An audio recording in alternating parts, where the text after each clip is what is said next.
Hello friends, आप सभी का स्वागत है आपके अपने YouTube channel Shri Shiv online classes के ऑनलाइन पोर्टल पर।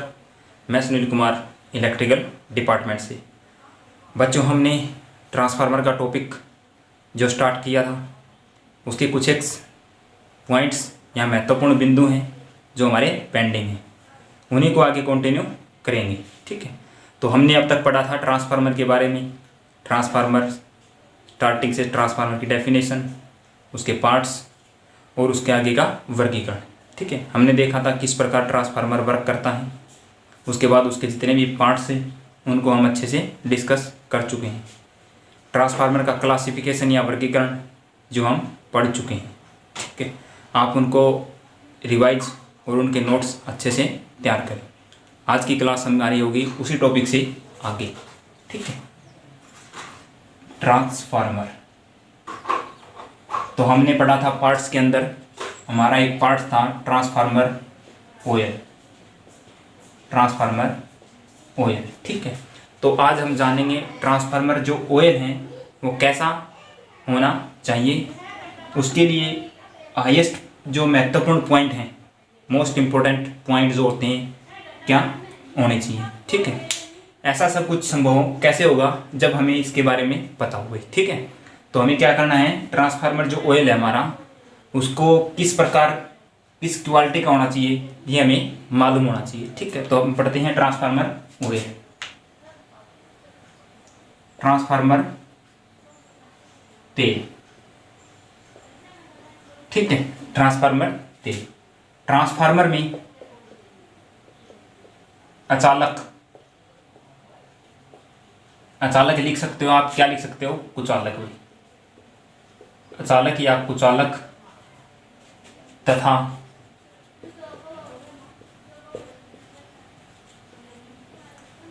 शीतलन के रूप में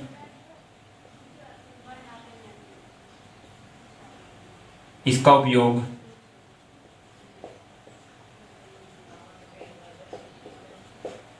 किया जाता है।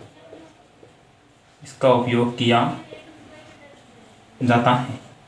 ठीक है, ट्रांसफार्मर में अचालक, कुचालक, इन्हें आप क्या बोलते हो? इंसुलेटर में। क्या बोलते हो इन्हें? इंसुलेटर। जो आपका ट्रांसफार्मर में है उसके अंदर जो आप तेल यूज करते हो कैसा होना चाहिए? एक अच्छा इंसुलेटर। ठीक है, और शीतलन होता है भाई ठंडा रखने के लिए, ठंडा रहने वाला पदार्थ शीतलन होता है, ठंडा। इसके रूप में जो उपयोग किया जाता है, रूप में जिसका उपयोग किया जाता है उसे आप क्या बोलते हो? Transformer oil. ऐसा होना चाहिए। ठीक है, तो आप इसका प्रयोग किस लिए करते हो? कुचालक अथवा शीतलन में इसका उपयोग किया जाता है। ट्रांसफार्मर का जो तेल होता है, ट्रांसफार्मर में अचालक, कुचालक तथा शीतलन के रूप में इसका उपयोग किया जाता है। ठीक है, अब हम पढ़ते हैं ट्रांसफार्मर तेल के प्रकार। तेल के प्रकार। अब जो हमारा ट्रांसफार्मर तेल है वो कितने प्रकार का होता है जी? 2 प्रकार। जो हमारा ट्रांसफार्मर तेल है वो कितने प्रकार का होता है? हमारा 2 प्रकार का होता है। ठीक है, सबसे फर्स्ट हमारा होता है खनिज तेल। सेकंड होता है सिंथेटिक तेल। ठीक है, फर्स्ट होता है खनिज तेल, सेकंड है आपका सिंथेटिक तेल। ठीक है, फर्स्ट हमारा कौन सा है? खनिज तेल, सेकंड है आपका सिंथेटिक तेल।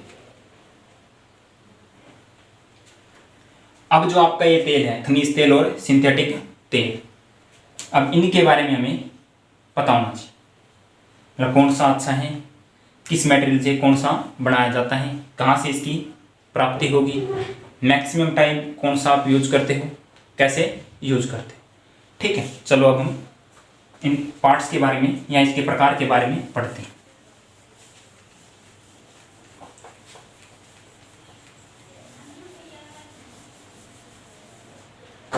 तो भाई अब हम पढ़ेंगे ट्रांसफार्मर ऑयल के प्रकार में। फर्स्ट हमारा कौन सा है? खनिज तेल। ठीक, यह पेट्रोलियम की शुद्धता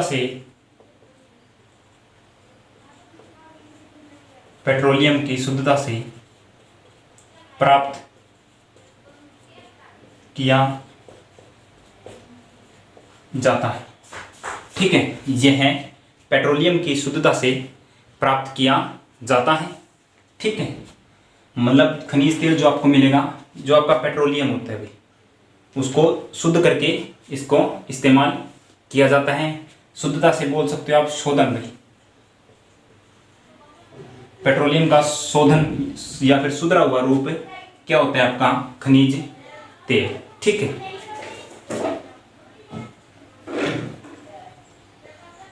यह शुद्ध एवं नमी रहित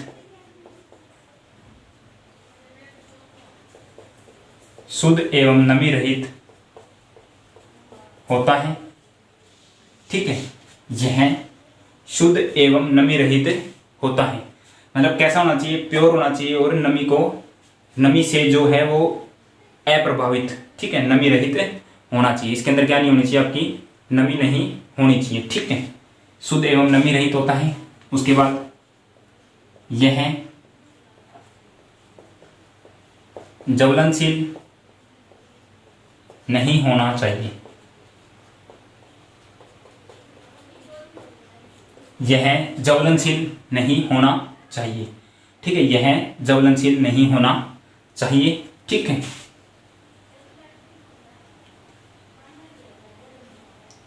यह शुद्ध एवं नमी रहित होना चाहिए, ज्वलनशील नहीं होना चाहिए। ठीक है, यह, उसके बाद आप अगला पॉइंट नोट करो, सरलता से वाष्पीकृत नहीं होता। ठीक है, जो आपका खनिज तेल है भाई, ये इसके अच्छे पॉइंट है। ठीक है, अच्छा गुण है इस तेल का, पेट्रोलियम की शुद्धता से प्राप्त किया जाता है, शुद्ध एवं नमी रहित होता है, ज्वलनशील नहीं होता। ठीक है, मतलब जलने वाला, आसानी से आग पकड़ने वाला नहीं होता भाई। ठीक है, उसके बाद है यह सरलता से वाष्पीकृत भी नहीं होता। ठीक है, वाष्पीकृत का मतलब होता है भाप के रूप में उड़ना भाई, भाप के रूप में उड़ना जो होता है वो है। ठीक है, वाष्पीकृत होने का मतलब है जल्दी से, अगर आप थोड़ा गर्म कर दोगे तो भाप जल्दी से नहीं बढ़नी चाहिए। ठीक है, तो वो तो लॉस होगा ना फिर आपका। तो ये इसके अच्छे गुण होते हैं। ठीक है, ये इसके क्या होते हैं, एक अच्छे गुण होते हैं। उसके बाद देखो आपका दूसरा कौन सा था,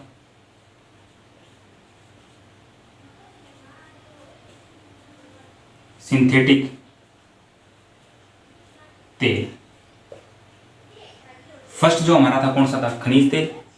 सेकंड हमने पढ़ा था भाई सिंथेटिक तेल। ठीक है, कौन सा है हमारा, सिंथेटिक तेल। अब देखो भाई, यह सिलिकॉन तथा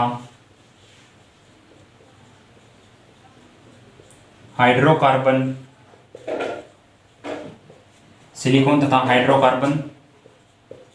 से तैयार किया जाता है। सिलिकॉन तथा हाइड्रोकार्बन से तैयार किया जाता है। ठीक है, ये कैसे प्राप्त हो रहा था आपको, पेट्रोलियम की शुद्धता से। यह किससे प्राप्त होगा, सिलिकॉन तथा हाइड्रोकार्बन से तैयार किया जाता है। ठीक है, सिलिकॉन तथा हाइड्रोकार्बन से तैयार किया जाता है। अब देखो, यह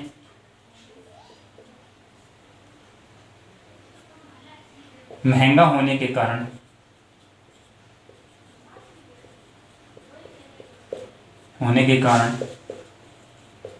इसका उपयोग, यह महंगा होने के कारण इसका उपयोग खदानों या भूमिगत ट्रांसफार्मर में यह महंगा होने के कारण इसका उपयोग खदानों या भूमिगत ट्रांसफार्मर में होता है। क्या भी इसका उपयोग कहाँ करते हो आप? सिलिकॉन तथा हाइड्रोकार्बन द्रवों से तैयार किया जाता है। महंगा जो होता है, ठीक है, क्या होता है, ये महंगा होता है, ठीक है, कीमत जो इसकी क्या भी ज़्यादा है, क्या आपकी कीमत। तो इसका उपयोग कहाँ करते हो आप? खदानों या फिर भूमिगत जो ट्रांसफार्मर होते हैं, जो आपके ज़मीन के नीचे ट्रांसफार्मर लगाए जाते हैं, उनमें इनका प्रयोग किया जाता है। ठीक है, इन दोनों को आप स्क्रीनशॉट ले सकते हो, लिखना चाहो तो लिख सकते हो। ठीक, चलो भाई उसके बाद आगे पढ़ते हैं हम।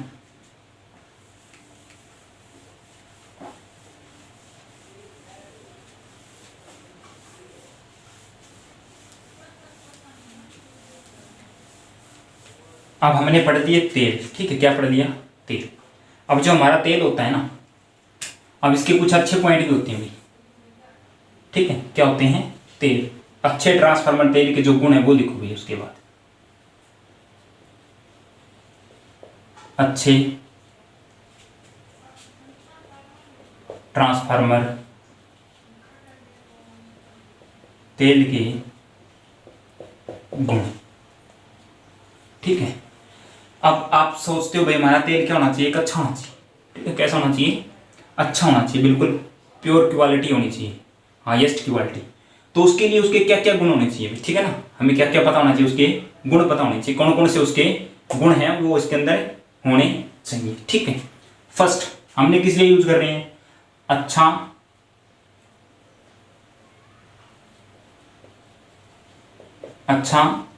कुचालक हो गई, अच्छा कुचालक हो। ठीक है, आपका जो ट्रांसफार्मर का जो तेल होता है वो क्या होना चाहिए? अच्छा कुचालक होना चाहिए। ठीक है, उसके बाद निम्न विकोष्टी रखने वाला भाई, निम्न विकोष्टी रखने वाला। ठीक है, अच्छा कुचालक होना चाहिए, निम्न विकोष्टी रखने वाला। विकोष्टी का मतलब होता है भाई फैलने वाला।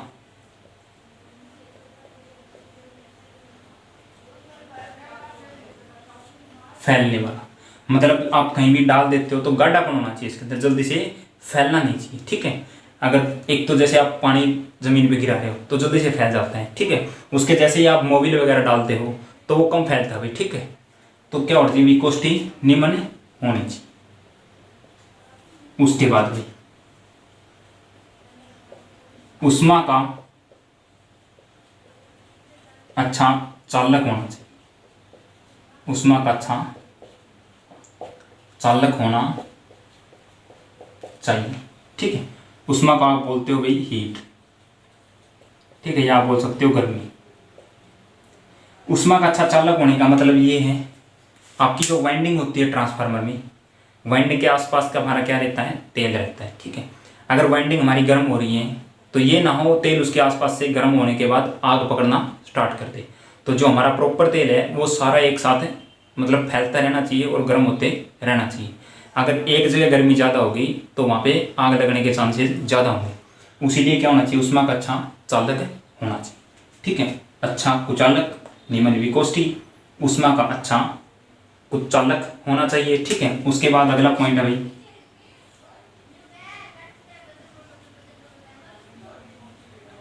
उच्च ज्वलन बिंदु रखने वाला। उच्च ज्वलन बिंदु। ठीक है, ज्वलन का मतलब होता है भाई जलने वाला बिंदु जो है, जलने वाला मतलब ये ना हो थोड़ी सी हीट देते ही आग पकड़ जाए। ठीक है, मतलब आग पकड़ाने के लिए इसको क्या होना चाहिए? हाईएस्ट टेम्परेचर पे जाने के बाद ये आग पकड़ना चाहिए। ठीक है, तो ऐसी सिचुएशन होनी चाहिए भाई बहुत ज़्यादा हीट के बाद क्या हो? आग पकड़ने वाला हो। तो ऐसा तेल जो होगा वो हमारे लिए क्या होगा? अच्छा होगा। ठीक है, क्या होगा? अच्छा होगा। ठीक है, उसके बाद अगला पॉइंट यहाँ लिख लो भाई आप। ठीक है, वायु में रखे जाने पर नमी का प्रभाव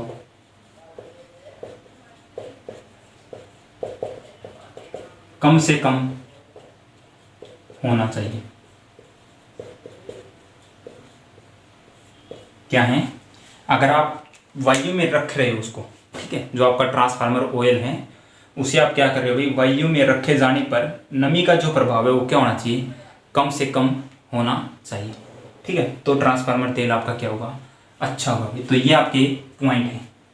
ठीक है, ये आपके क्या है, एक अच्छे ट्रांसफार्मर ऑयल के पॉइंट है। ठीक है, अब देखो भाई, इनका स्क्रीनशॉट ले सकते हो, स्क्रीनशॉट ले लो। ठीक है, अब देखो आगे, अब देखो आगे। ठीक है, अगर लिखना चाहो एक पॉइंट और लिख सकते हो भाई, उच्च डाइलेक्ट्रिक स्ट्रेंथ होनी चाहिए, डाइलेक्ट्रिक स्ट्रेंथ, उच्च डाइलेक्ट्रिक स्ट्रेंथ। ठीक है, डाइलेक्ट्रिक स्ट्रेंथ क्या होती है आपकी, ठीक है, डाइलेक्ट्रिक स्ट्रेंथ क्या होती है भाई। ठीक है, उच्च तो पता चल गया भाई, ज्यादा होनी चाहिए, सीधी सी बात है। डाइलेक्ट्रिक का मतलब होता है भाई वह वोल्टेज जिस पर कुचालक, ठीक है, जिस पर कुचालक अपने कुचालकपन के सभी गुण खो देता है। ठीक है, उसे आप क्या बोलते हो भाई, डाइलेक्ट्रिक स्ट्रेंथ होती है। ठीक है, वह वोल्टेज जिस पर कुचालक अपने कुचालकपन के जो गुण है उसके अंदर, ठीक है, मतलब हमारा जो कुचालक पदार्थ होता है, क्या होता है, कुचालक, इसके अंदर से क्या पास नहीं होनी चाहिए भाई, करंट या वोल्टेज पास नहीं होनी चाहिए। ठीक है, अब इतनी वोल्टेज दे दो इसको, ज्यादा वोल्टेज दे दो, आपने क्या किया, ज्यादा वोल्टेज दे दी। ठीक है, मैक्सिमम वोल्टेज, अगर इसने कुचालकपन से वोल्टेज बाहर भेज दिया भाई, ठीक है, मतलब आपने टच किया उस इंसुलेशन पर, हमारा इंसुलेशन होता है ना, उसके ऊपर आपने टच किया और आपको करंट लग रहा है, तो उसने क्या भाई अपने गुण खो दिए। अब वो एक कंडक्टर की बातें काम करने लग गया। ठीक है, वह वोल्टेज जिस पर कुचालक अपने सारे गुण खो देता है, ठीक है, मतलब एक उदासीन हो जाता है। ठीक है, तो वो वोल्टेज उसके लिए क्या कहलाती है, डाइलेक्ट्रिक स्ट्रेंथ होती है वो। ठीक है, तो कैसी होनी चाहिए भाई, उच्च होनी चाहिए, ये ना हो कम वोल्टेज आपने दे दी और आपका जो ट्रांसफार्मर ऑयल है वो कंडक्टर की बातें काम करने लग गया, तो दोनों वाइंडिंग शॉर्ट होती है, आपका ट्रांसफार्मर क्या हो जाएगा, डैमेज हो जाएगा भाई। ठीक है, तो आपको क्या होनी चाहिए, उस ऑयल की उच्च डाइलेक्ट्रिक स्ट्रेंथ भी होनी चाहिए। ठीक है, तो ये थे भाई पॉइंट। चलो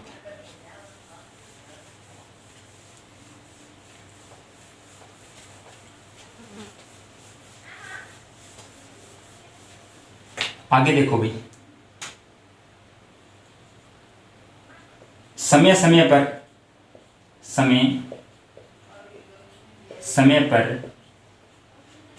हमें ट्रांसफार्मर तेल की, समय समय पर हमें ट्रांसफार्मर तेल की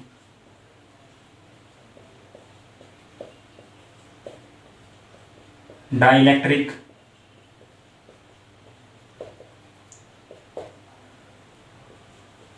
स्ट्रेंथ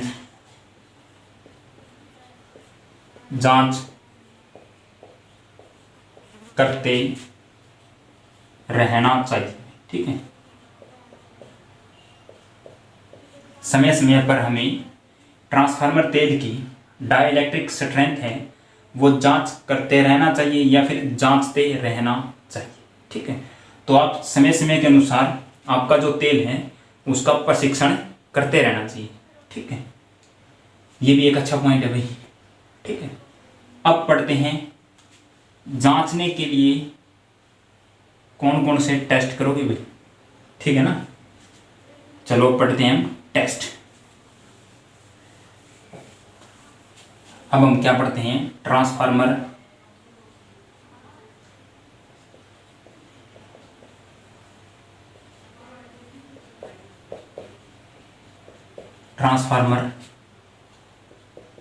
ऑयल की टेस्ट।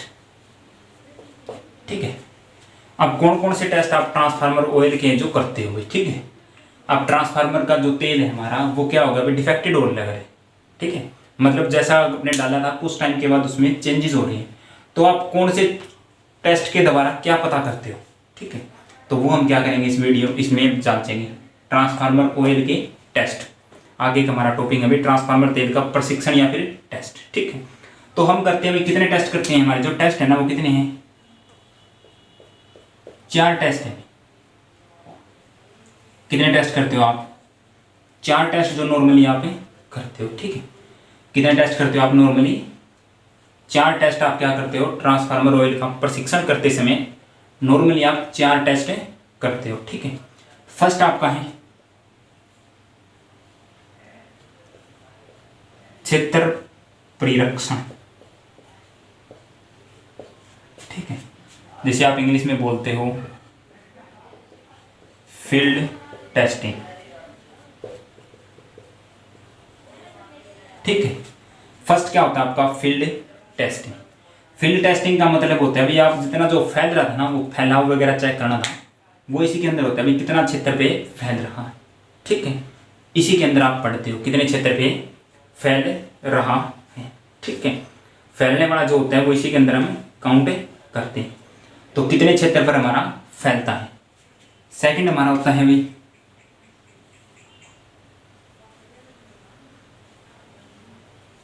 क्रैकल परीक्षण, ठीक है। इंग्लिश में भी आपका यही है क्रैकल टेस्टिंग,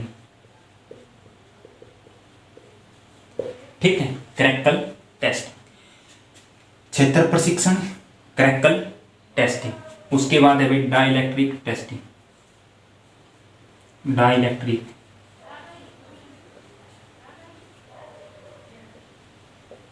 परीक्षण, इसे आप क्या बोलते हो, डाइलेक्ट्रिक स्ट्रेंथ टेस्टिंग, ठीक है। फोर्थ आपका होता है अम्लता परीक्षण, फोर्थ आपका होता है भाई अम्लता परीक्षण, ठीक है। इसमें आप किसके बारे में जानते हो भाई, एसिडिटी, ठीक है। इसमें किसके बारे में जानते हो भाई, डाइलेक्ट्रिक,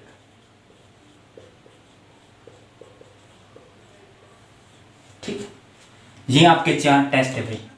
इन टेस्ट के द्वारा आप तेल को पता कर सकते हो, ठीक है, कि हमारा तेल खराब हो चुका है या फिर सही है, उपयोग के लायक है या नहीं, ठीक है। अगर यूज के लायक है तो आप यूज करो, अगर लग रहा है दिक्कत है तो आप क्या कर दो भाई, ट्रांसफार्मर का जो तेल है ट्रांसफार्मर ऑयल को बदलना चाहिए भाई, ठीक है। क्या कर दो, बदल दो, ठीक है। अगर इनमें से कुछ भी दिक्कत आपको लग रही है तो ट्रांसफार्मर ऑयल को बदल देना चाहिए, ठीक है। ये आपके होते हैं ट्रांसफार्मर ऑयल की टेस्ट, इनके द्वारा आप पता करते हो, ठीक है। अगर स्क्रीनशॉट लेना चाहते हो तो स्क्रीनशॉट ले सकते हो, ठीक है। उसके बाद आगे बढ़ते हैं, चलो।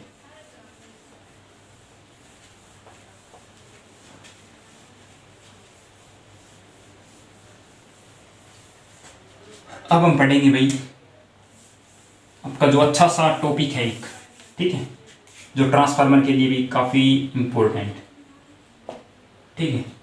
कौन सा है, ट्रांसफार्मर की EMF समीकरण। क्या पढ़ेंगे, ट्रांसफार्मर की EMF समीकरण, ट्रांसफार्मर की EMF इक्वेशन, ठीक है। अब आप क्या करते हो, प्राइमरी से कुछ इनपुट लिया, सेकेंडरी से आउटपुट आपको मिल रहा है। प्राइमरी से कितना इनपुट है, सेकेंडरी से कितना आउटपुट आपको मिलेगा, उसके बारे में आप क्या करते हो, ट्रांसफार्मर की EMF इक्वेशन आपको पता होनी चाहिए, ठीक है। कैसा आपको आउटपुट मिलेगा, वो किन 3 चीज़ों पे, किन बातों पे निर्भर करता है, वो भी आपको क्या होना चाहिए, पता होना चाहिए, ठीक। तो इसके लिए हम किसको डिस्कस कर रहे हैं, EMF समीकरण, ठीक है। अब आपको बता देता हूँ भाई ट्रांसफार्मर में उत्पन्न ईएमएफ, ठीक है, क्या है, उत्पन्न ईएमएफ तीन बातों पर निर्भर है, तीन बातों पर क्या है, निर्भर है, ठीक है। फर्स्ट होता है चुंबकीय, फर्स्ट होता है आपका चुंबकीय फ्लक्स, ठीक है। सेकंड होता है आपका आवर्ती, जिसे आप बोलते हो फ्रीक्वेंसी, फ्रीक्वेंसी, ठीक है। नंबर 3 पे आपका आता है टर्न या फेरों की संख्या, फेरों की संख्या, ठीक है। उत्पन्न ईएमएफ हमारी कितने बातों पर निर्भर करती है, 3 बातों। चुंबकीय फ्लक्स कैसा है, किस प्रकार का है, मैक्सिमम है या मिनिमम, आवृत्ति कैसी है भी, ठीक है, कितनी है, टर्न या फेरों की संख्या कितनी है, ठीक है। टर्न या फेरों से मतलब है भाई कॉइल में, कॉइल में लपेटों की संख्या, लपेटों की संख्या, ठीक है। आवर्ती फ्रीक्वेंसी को हम एफ के द्वारा दर्शाते हैं, फ्लक्स को हम दर्शाते हैं भाई फाई के द्वारा, ठीक है। मैक्सिमम है तो हम मैक्सिमम लिखते हैं, मतलब हमारा चुंबकीय फ्लक्स अगर ज़्यादा है तो ईएमएफ ज़्यादा होगी, फ्रीक्वेंसी ज़्यादा तो ईएमएफ ज़्यादा। टर्नों की संख्या को हम दर्शाते हैं भाई एन से, ठीक है। टर्नों की संख्या को किससे दर्शाते हैं, एन से। अब देखो भाई हमारी जो उत्पन्न ईएमएफ है भाई क्या होगी, उत्पन्न ईएमएफ मतलब ई समानुपाती होती है ई एवरेज, ठीक है। हमारी जो ई है वो किसके बराबर है, एवरेज के बराबर होती है, ठीक है। अब हमारी जो ई होगी ईएमएफ बराबर होगी फाई मैक्सिमम, फ्रीक्वेंसी और नंबर ऑफ टर्न, क्योंकि हमारी जो ई एवरेज है वो किसके बराबर है भाई, फाई मैक्सिमम एफ और एन, क्योंकि यहीं से उत्पन्न होगी ना, ठीक है, क्योंकि यहीं से उत्पन्न होगी हमारी वैल्यू, जो आपका वोल्टेज है वो यहीं से उत्पन्न होना है। तो हमने क्या किया, ईएमएफ जो आपकी वो फाई मैक्सिमम एफ और एन की समानुपाती है या बराबर है, ठीक है। अब देखो भाई, ठीक है, अब है भाई हमारा जो फ्लक्स है, फ्लक्स एक साइकिल में 4 बार अपना मान बदलता है, ठीक है। अब देखो भाई ई बराबर क्या होगा, 4 गुणा फाइव मैक्स एफ और एन। अब देखो हमारा जो फ्लक्स है ना वो 4 बार जो हमारी वैल्यू है ना वो अधिकतम पे पहुंच रही है उसकी, ठीक है। फर्स्ट से स्टार्ट होगा 90, 180, 270 और 360। तो हमने क्या कर दिया भाई, 4 बार इसको 4 से मल्टीप्लाई कर दिया, ठीक है। अब जो हमारा आ गया ये आ गया, ठीक है। हमें वैल्यू किस में लेके आनी है, ये तो हमारी वैल्यू किस चीज़ में भी, एवरेज में है, एवरेज में है ना। हमें वैल्यू किस में निकालनी होती है, आरएमएस में। तो हमारी जो ई आरएमएस होगी भाई, ई आरएमएस किसके बराबर होगी, ई एवरेज गुणा फॉर्म फैक्टर, ठीक है ना। आरएमएस वैल्यू किसके बराबर होती है, ई एवरेज गुणा फॉर्म फैक्टर। देखो आपकी जो वैल्यू होती है वो कैसी होती है भाई, आरएमएस बटे एवरेज किसके बराबर होता है भाई, फॉर्म फैक्टर, ठीक है। अब आरएमएस वैल्यू निकालनी है आपको, क्या करना है, आरएमएस वैल्यू निकालनी है तो आप क्या करोगे भाई, फॉर्म फैक्टर गुणा एवरेज करोगे। एवरेज की वैल्यू हमारे पास ये है ही। फॉर्म फैक्टर की जो वैल्यू होती है वो कितनी होती है भाई, 1.11। ठीक है, फॉर्म फैक्टर की जो वैल्यू होती है 1.11 होती है। ठीक है, ये कैसे आया ये 1.11। तो चलिए बच्चों यहाँ तक हम पहुँच चुके हैं, उसके बाद का एक्सप्लेन इस साइड करते हैं। ठीक है,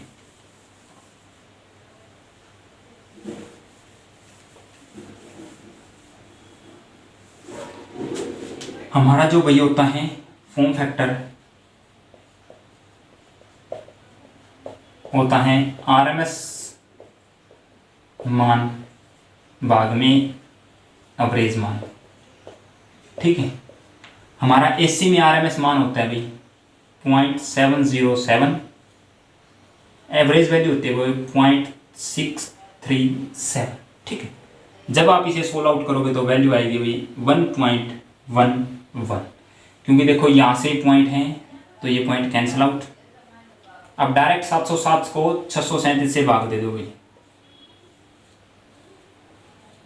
तो देखो स्टार्टिंग में 1 पे जा रहा है। ठीक है, आगे आप सॉल्यूशन कर लियो क्योंकि उसके बाद आपने पॉइंट लगाना पड़ेगा। ठीक है, तो ये वैल्यू आओगी बनी। ठीक है ना, फॉर्म फैक्टर निकल जाएगा यहाँ से। अब देखो अब आपकी जो वैल्यू आई थी यहाँ तक आ चुके थे। ठीक है, कहाँ पे आ चुके थे, यहाँ पे। एवरेज वैल्यू गुणा फॉर्म फैक्टर कर सकते हैं ना, हम आरएमएस वैल्यू निकाल। तो हमारी ई आरएमएस क्या होगी भाई, बराबर होगी 4 गुणा 5x f n इंटू 1.11। बाकी देखो भाई 1.1 ये और 4 ये भी गुणा कर दो, 4.44 5x f और n। ठीक है, ये होती है भाई हमारी ईएमएफ इक्वेशन। किस में होगी भाई, वोल्ट में। किस में होगी, वोल्ट में। ठीक है, 4.44 5 मैक्सिमम एफ एन वोल्ट। ठीक है, एफ एन और वोल्ट किस में होगी आपकी, वोल्ट में। ठीक है, होगी वोल्ट में। अब देखो भाई, अब अगर आपको निकालनी है भाई प्राइमरी ईआरएमएस, प्राइमरी में निकालनी है तो क्या करना है भाई, 44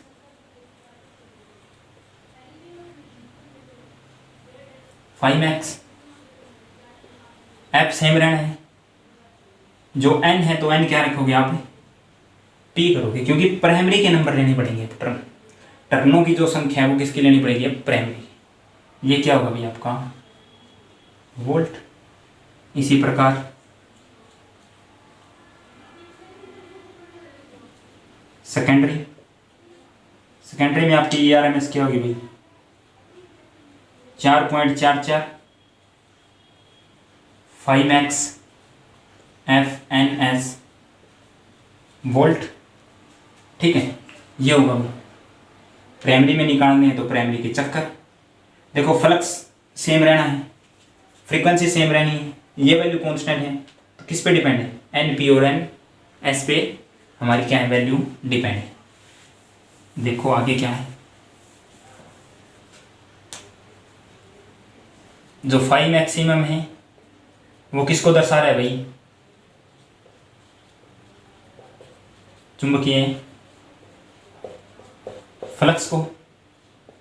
एफ किसको दर्शा रहा है भाई, आवृत्ति। ठीक है,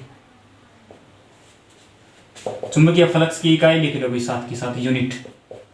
इकाई होती है भाई वेबर, इसकी इकाई होती है एच जेड या साइकिल प्रति सेकंड। ठीक है, उसके बाद क्या है भाई, एन किसको दर्शाता है, टर्नों की संख्या। ठीक है, इसकी इकाई क्या है भाई, इकाई है सीधी सी बात है गिनती। ठीक है, काउंटिंग इसकी इकाई होती है भाई, कितने में आप गिनोगे, संख्या, नंबर। ठीक है, कंप्लीट बना दी। ये क्या बन गई आपकी ईएमएफ। ठीक है, ईएमएफ की इकाई होती है भाई वोल्ट, ईएमएफ की इकाई क्या होती है? वोल्ट, इसीलिए पीछे वोल्ट लगा है, ठीक है। एन टर्नों की संख्या अगर लिखा एनपी, तो प्राइमरी टर्न कितने हैं? लिखा एनएस, तो आप क्या लिखोगे? सेकेंडरी टर्न कितने हैं, ठीक है। इन चीज़ों का आप क्या कर सकते हो भाई? स्क्रीनशॉट लेना चाहो तो स्क्रीनशॉट ले सकते हो, ठीक है। अगर चाहते हो स्क्रीनशॉट लेना तो स्क्रीनशॉट ले सकते हो, ठीक है। चलो आगे, यहाँ से आगे बढ़ते हैं। थोड़ा हम धीरे धीरे हम टॉपिक को कवर कर रहे हैं। हमारा चैप्टर भी एंडिंग पे पहुंच चुका है, ठीक है। उसके बाद हम ट्रांसफर से रिलेटेड क्वेश्चन करेंगे, ठीक है। चलो, उसके बाद एक टॉपिक पॉइंट्स मोस्ट इम्पोर्टेंट, ठीक है, आपके लिए हैं। ट्रांसफॉर्मेशन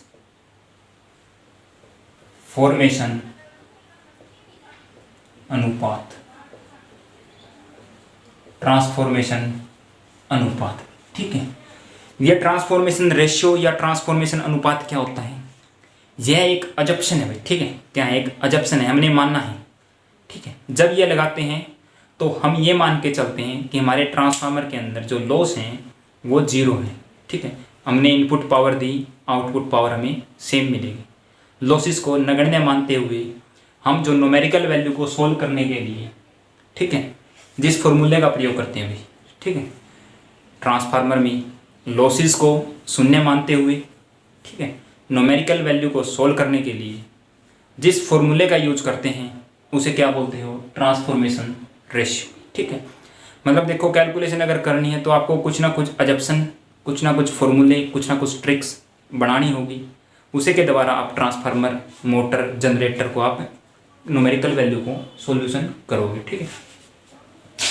तो भाई इसके अंदर होता है ट्रांसफॉर्मेशन रेशियो, ठीक है। ये क्या है? हमारा अजप्शन। किस लिए अजप्शन है? मतलब रेशियो या फिर उनकी जो न्यूमेरिकल वैल्यू है उसको सॉल्यूशन करनी। सर्वप्रथम इसको किसके द्वारा दर्शाते हैं? दर्शाते हैं इसको के द्वारा, ठीक है। क्या होता है? के बराबर एन पी बटा एन एस बराबर ई पी बटा ई एस बराबर होगा आई एस बटा आई पी, ठीक है। ये क्या है? के ट्रांसफॉर्मेशन रेशियो, एन पी बटा एन एस, ई पी बटा ई एस, आई एस बटा आई पी। यहां से आप नोट कर सकते हो भाई, और ठीक है। के बराबर होता है एन एस बटा एन पी बराबर ई एस बटा ए पी बराबर होगा आई पी बटा आई एस, ठीक है। आप अगर चाहो तो इसी वैल्यू को ऊपर नीचे करके बदल सकते हो, मतलब इसको पलट दो, ठीक है। देखो, के तो पता चल गया कि इसका दर्शाता है ट्रांसफॉर्मेशन रेशियो को। एन पी क्या है आपकी? पहले भी हम पढ़ चुके हैं, प्राइमरी टर्न। एन एस है सेकेंडरी टर्न, ई पी है प्राइमरी ईएमएफ, ईएस है सेकेंडरी ईएमएफ, ठीक है। आईएस है सेकेंडरी करंट, IP है प्राइमरी करंट। ठीक है, अब इस फॉर्मूले के द्वारा आप क्या करते हो, NP NS दिया है, EP दिया है, ES निकालना हो तो ये फॉर्मूला यूज करोगे। EP ES दिया है, IS दिया है, IP निकालना हो तो इन चारों का मेल यूज करोगे। ठीक है, मतलब आपको कुछ वैल्यू दी है, जो नहीं दी वो वैल्यू निकालने के लिए आप इस फॉर्मूले का यूज करते हो। ठीक है, यह हमारा होता है ट्रांसफॉर्मेशन रेशियो। क्या होता है हमारा ट्रांसफॉर्मेशन रेशियो? ठीक है, मतलब इस सूत्र के द्वारा आप ट्रांसफॉर्मर की कैलकुलेशन अगर आपको करनी है, न्यूमेरिकल सॉल्यूशन करने हैं तो ये सूत्र आपका हेल्प करेगा। ठीक है, तो आपको पता होना चाहिए NP बटा NS, EP बटा ES, और लास्ट में जो करंट होता है वो क्या होता है, उल्टा। यहाँ NP EP है तो यहाँ क्या आएगा IS, NS ES है तो यहाँ क्या आएगा IP। अगर सेम पलटते हो तो दोनों चीज़ें पलटी जाएगी, NS ES IP होगा, NP EP IS होगा। ठीक है, तो ये था आपका ट्रांसफॉर्मेशन रेशियो। ठीक है, तो आज हम इतना ही डिस्कस करते हैं। ठीक है, आज हम क्या करते हैं, इतना ही डिस्कस करते हैं। ठीक है, तो बच्चों देखो क्लास बहुत अच्छे से कंटिन्यू आपकी चल रही है, तो ज़्यादा से ज़्यादा अपने सहपाठी साथीगण मित्रों के पास क्लास को शेयर करें। ठीक है, क्लास को क्या करें भाई, शेयर करा करो भाई। ठीक है, सीधी सी बात है, क्लास को शेयर करो। जितने ज़्यादा बच्चे क्लास को देखेंगे उतनी ही एनर्जी आपको हमें मिलेगी और हमारी टीम आपके लिए अच्छे से अच्छा कंटेंट प्रोवाइड करवाएगी। ठीक है, और साथ के साथ चैनल को सब्सक्राइब भी करवाएंगे। ठीक है, चैनल को सब्सक्राइब भी कराएंगे। ठीक है, ज़्यादा से ज़्यादा हमारी इस फैमिली को बढ़ाने की कोशिश करें।